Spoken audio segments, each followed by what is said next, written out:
take my line, fold it over itself, take my loop, and now my lure is able to move freely back and forth on my doubled up line. Now I'm going to take my loop end and pretend just like you're tying a regular old knot,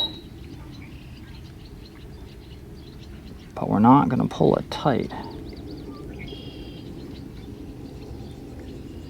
Okay, so at this point I'm going to pass my lure through that loop, and here's the tricky part, is we need to lubricate this. And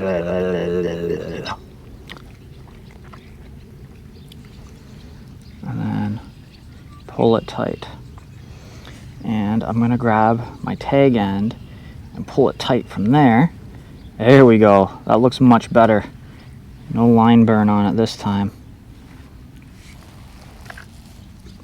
Cut off my tag end. Toss that in my tackle box. Remembering that this is only 4-pound test, give it a little pull. There we go. Much, much better.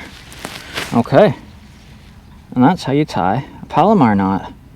Let's give it a go.